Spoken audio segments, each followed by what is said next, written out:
My name is Gloria, and I'm 30 years old. I'm an accountant, and I've always been someone who values order and predictability in life. I like things to be planned out, and I find comfort in routines. But everything changed when life introduced me to someone unexpected, Aiden. It all started at a mutual friend's birthday party. As soon as I walked in, I spotted him across the room. He was laughing loudly, the center of attention, effortlessly drawing people to him. I, on the other hand, was content to remain in the background, keeping to myself. But my friend Kenna had other plans. "Gloria, you have to meet Aiden. He's hilarious," she insisted, practically dragging me over to him. I remember thinking to myself, this is going to be awkward, but when I approached him, I was surprised. Aiden was relaxed and easygoing. His laughter was contagious, and before I knew it, I was laughing more in that one evening than I had in months. "Hey, I'm Aiden, and you are?" he asked with a smile that lit up his face. "Gloria." "Nice to meet you," I replied, a little more eagerly than I expected. Aiden cracked a joke about how accountants are secretly wild party animals in disguise, and I couldn't help but burst out laughing. The rest of the evening was spent in easy conversation. Aiden was into graphic design, loved indie music, and had a passion for cooking. I left the party feeling lighter and happier. Aiden had this amazing way of making everything feel fun and exciting. Over the next few weeks, we started seeing a lot of each other. He'd surprise me with takeout from the coolest new restaurant in town or tickets to a concert I hadn't even known about. "Life's too short for routines, Gloria. You've got to mix it up," he'd say with a grin. I was drawn to his spontaneity, a complete contrast to my organized and structured life. Aiden had this natural ability to pull me out of my comfort zone, and I loved it. But as time passed, I began to notice things that made me uneasy. He would spend money carelessly, casually dropping $100 on a night out without a second thought. He'd hop from one job to another whenever he got bored. I decided to talk to him about it one evening when we were at my place. "Aiden, don't you think you should be a little more careful with money? Maybe try sticking with a job a bit longer?" I asked, choosing my words carefully. He just laughed it off. "Gloria, you worry too much. Life's all about having fun. Money and jobs, they come and go." I wanted to argue, to explain that life doesn't always work that way, but I didn't. Instead, I told myself that it was just Aiden being Aiden, and I let it slide. When Aiden proposed, it came completely out of the blue. We were walking through the park one afternoon, and without any warning, he blurted out, "Marry me, Gloria. Let's make this adventure official." It was impulsive, irrational, and so Aiden, but despite the whirlwind nature of it all, I said yes. We moved in together, and I thought this would be the perfect start to our life as a couple. Maybe, just maybe, opposites really could attract and hold everything together. However, over time, the carefree, adventurous spirit that I had once loved about Aiden began to feel more like a growing divide between us. The reality of his laid-back attitude started to clash with my more cautious, responsible nature. The first big crack in our relationship came on a Thursday evening. I had stayed late at work, catching up on some complicated accounts. I was exhausted and starving as I arrived home, looking forward to a quiet night. But instead, I was met with chaos. The living room was covered in bags from various stores, and Aiden was lounging on the couch, wearing a self-satisfied grin. "Gloria, you're home. Check out these amazing deals I found today," he exclaimed, waving his arms toward the piles of shopping bags. I dropped my keys on the table, feeling a tight knot form in my stomach. "Aiden," I said, trying to stay calm, "we talked about this last week. We need to save money and cut down on unnecessary expenses." He just shrugged and flipped through a magazine as if nothing was wrong. Yeah, I know," he mumbled, not really listening. At that moment, I realized that the gap between our worlds was growing wider. I had always been the one to plan and stay responsible, while Aiden seemed to live in the moment, oblivious to the consequences. And as much as I loved the excitement he brought into my life, I began to wonder how long I could live in a world that felt so unstable. It's clear Aiden doesn't see the problem, I thought. But these were on sale, and we needed some of these things, he said, trying to defend his purchases. I picked up a receipt from one of the bags and felt my heart sink. Aiden, these are luxury items, not essentials. We have a budget for a reason. I could feel the stress rising inside me. He looked up at me, his expression shifting from casual to defensive. Come on, Gloria, don't be such a killjoy. We deserve to treat ourselves once in a while. I took a deep breath, trying to keep my voice steady. It's not about being a killjoy, Aiden. It's about being responsible. We have bills to pay, a mortgage, and we agreed we would save for emergencies. He rolled his eyes, tossing the magazine aside with a sigh. You always make a big deal out of everything. Can't you just relax for once? I felt a pang of frustration, but I didn't want to argue. This wasn't just about the shopping, it was about something much bigger. Then one morning, I found an envelope on the dining table addressed to Aiden. It was from his workplace. I was curious and opened it. As I read the contents, my heart sank. Aiden had resigned from his job without even telling me. When he came downstairs for breakfast, I confronted him. Aiden, what is this? Did you quit your job? Why didn't you discuss this with me first? He poured himself a cup of coffee, unfazed. Yeah, I quit. That job was a dead end. I need something better, something that excites me. I could feel my frustration rising. But how are we going to manage our expenses? We need 2 incomes, Aiden. You know this. He shrugged, taking a sip of his coffee. We'll figure it out. We always do. You need to stop worrying so much. How can I not worry? I asked, my voice growing louder. We have financial commitments, Aiden. This isn't just about you or me. It's about us, our future. Aiden set his coffee cup down with a thud. I can't deal with this right now, Gloria. You're suffocating me with all this talk about money and responsibility. I watched him walk away, leaving me standing in the kitchen with the resignation letter in my hand. I felt more alone than I had in a long time. At first, I tried to be patient, hoping Aiden's unemployment was just a short-term setback. But as the days passed, it became a persistent source of tension between us. Every morning, as I prepared for work, I'd find Aiden lounging on the couch, either watching TV or scrolling through his phone. It was a painful reminder of our growing financial strain. Aiden, it's been weeks since you quit your job. Have you started looking for something new? I asked one morning, trying to hide my concern as I adjusted my work badge. He barely looked up from his phone. Yeah, I'm looking, but nothing has caught my eye yet. I'm waiting for the right opportunity. I felt my patience snap. The right opportunity, Aiden? We have bills piling up. We can't just wait forever. Finally, he glanced up at me, his expression a mix of annoyance and indifference. Gloria, you need to chill. I know what I'm doing. I'll find something soon. Days turned into weeks, and the situation didn't improve. I began taking on extra hours at work to cover our bills, but the exhaustion started to wear me down. One evening, I came home to find the living room covered in pizza boxes and empty beer cans. Aiden was sprawled out on the couch, snoring lightly, with the TV blaring in the background. I couldn't contain my frustration. Aiden. I called out sharply. He stirred and blinked sleepily at me. What's up? He mumbled, rubbing his eyes. What's up? Look at this mess. I gestured around the room. Were you planning to cook tonight? My patience was running thin. Aiden sat up, yawning. Oh, I forgot. Got caught up with the game.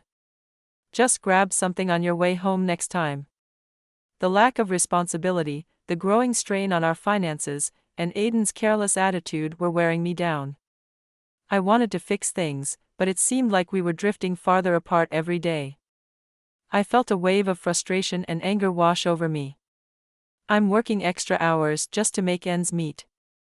Aiden, the least you could do is help around the house, I said, my voice tight with exhaustion.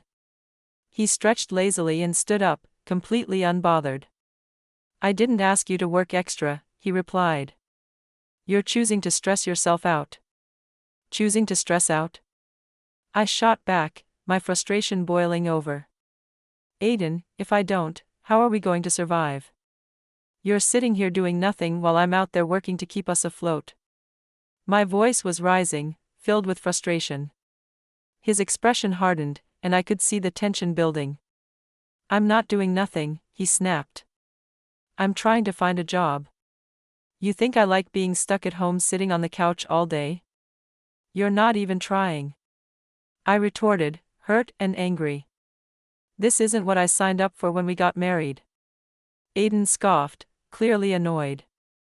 Well, sorry for not living up to your perfect standards, Gloria. I didn't realize I married a nag. His words hit me hard. A nag? Was it so much to ask for a partner who actually contributed? A nag, I repeated, shocked by his response. Is it too much to ask for you to help out?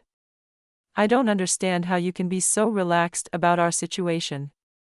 He grabbed his jacket and headed for the door. I need some air, he muttered. I can't deal with this right now. The tension in our home was unbearable. Every conversation we had about responsibility or our future seemed to end in a heated argument, leaving behind nothing but a heavy silence. I was exhausted physically from working extra hours and emotionally from the constant strain of trying to hold everything together. One evening, as I sat at the kitchen table sorting through bills and trying to make sense of our finances, I realized something had to change. I couldn't keep doing this. I couldn't keep carrying the weight of everything on my own. Aiden, I began, my voice firm but steady. We need to talk. This can't go on any longer. He barely looked up from his phone, his face showing no sign of concern. What now, Gloria? It's about your job situation, or rather the lack of one, I said, frustration creeping into my tone. It's been months, Aiden. We're sinking here, and you don't seem to care. He let out a heavy sigh. Here we go again. Look, I'm trying, okay? Do you think I enjoy this? Do you think I like seeing you stressed all the time? Then do something about it, I said, my voice rising with a mix of anger and desperation. Find a job, any job. We need 2 incomes, Aiden. We agreed on this when we got married. He stood up abruptly, his chair scraping loudly against the floor. You think it's so easy, huh? Just snap my fingers and a job appears?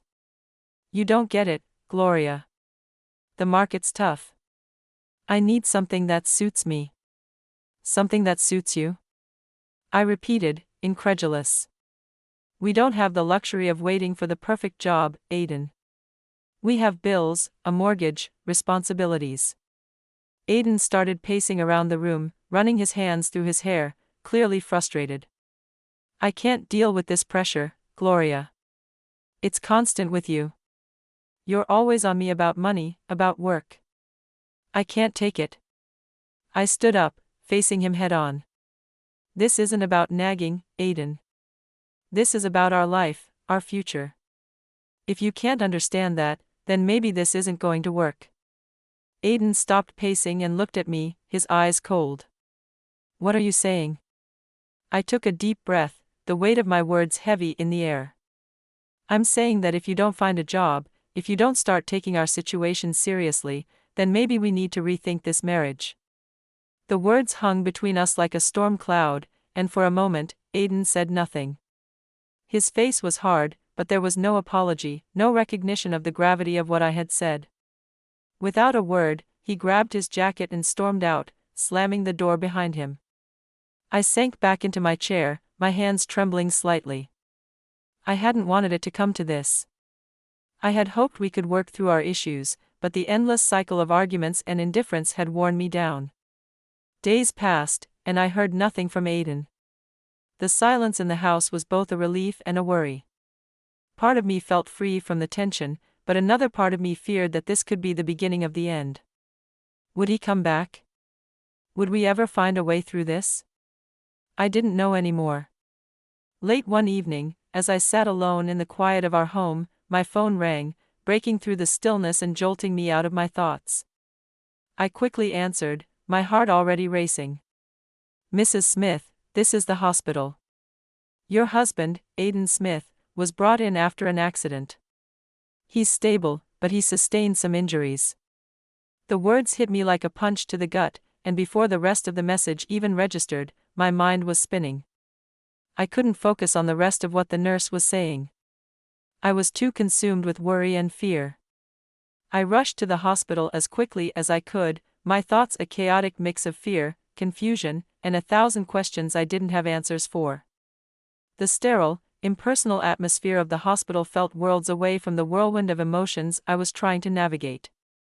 When I finally arrived and found Aiden's room, seeing him lying there with a bulky cast on his leg and a look of pain on his face struck me hard. This was a version of Aiden I'd never seen before, vulnerable in a way that stirred something deep inside me. As I sat beside his bed, I watched him for a moment, hoping the sight of me would give him some comfort. His eyes fluttered open slowly, and for a brief moment, he looked confused, but then recognition set in. "Gloria, you're here," he said, his voice weak and full of emotion, guilt and relief mixed together. I forced a smile, trying to keep the conversation light despite everything I was feeling. "Yeah, I'm here. How are you feeling?" He winced as he tried to adjust his position. "Like I've been run over, which I guess isn't far from the truth." I tried to hold back my own emotions. "The doctor said you're lucky the injury could have been worse, but it's a severe fracture. You'll need time to heal." Aiden exhaled deeply, looking at me with a combination of sadness and regret. "Gloria, I'm sorry I've been such a fool, and now this." His voice trailed off, and I could see the pain in his eyes, both physical and emotional. I sighed, a mix of frustration and sympathy filling me. "Aiden, we'll sort through all of that later. Right now, you need to focus on getting better." But he wasn't ready to drop the subject. His tone had a hint of urgency, like he had something important to say. "No, I need to say this. I've been self-centered, and I've put you through so much. This accident, it's made me see things differently." I wasn't sure how to respond. Part of me wanted to hear him out, but another part of me was cautious. "I appreciate you saying that, Aiden, but it's going to take more than words to fix what's been broken between us." He nodded solemnly. "I know, and I want to make it right. I'll find a job as soon as I'm able. I'll help out more around the house. Whatever it takes." Before I could respond, a nurse entered to check on Aiden's condition. After she left, we picked up where we had left off. "Aiden, it's not just about the job or the housework," I said, my voice steady but filled with emotion. "It's about us, our relationship. We've been drifting apart, and it's going to take real effort from both of us to bridge that gap." He reached out, taking my hand gently in his. "I know I've messed up, Gloria, but lying here, all I can think about is you, how much you mean to me and how I've taken you for granted." His words hit me deeply.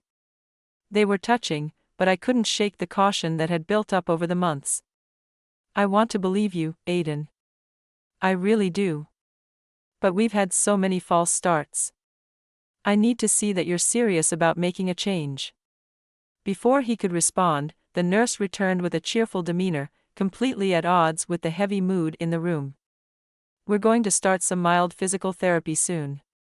It will be a journey, but you're in good hands," she said before leaving us alone again. After she was gone, Aiden looked at me with a new resolve in his eyes. "I know it's going to be a long road, but I want you with me, Gloria, if you're willing to give me that chance." Bringing Aiden home from the hospital marked the beginning of a new, challenging chapter in our lives. His broken leg meant he was confined to either the bed or the couch for the foreseeable future, and his dependence on me for even the simplest tasks was a stark change from the independent person he had once been. the first few days were a whirlwind of adjusting to this new routine. I had to juggle my work commitments with playing nurse to Aiden, all while trying to stay calm and focused. It was exhausting. One evening, after an especially long day at work, I walked through the door, ready to collapse from exhaustion. I came home one evening, exhausted from work, only to find Aiden staring at the TV with a frown on his face. "Aiden, how are you feeling? Do you need anything?" I asked, dropping my bag on the floor and kicking off my shoes. He turned his head to look at me, his expression sour. "Where have you been? I've been calling out for help to get to the bathroom and you were nowhere to be found." A wave of guilt washed over me, mixed with frustration. "Aiden, I had to stay late at work. You know how demanding my job is. I can't just leave whenever I want." He scoffed, his voice dripping with resentment. "Well, maybe our job shouldn't be more important than your husband." As the days went on, Aiden's demands grew. He expected specific meals at specific times, his medication to be handed to him exactly when he needed it, and constant attention. If anything was off, he made sure to voice his displeasure. One Saturday, I spent hours preparing his favorite dish, hoping it would lift his spirits. When I finally set the plate down in front of him, he barely looked at it before looking up at me with disdain. "This is what you made? It's too salty.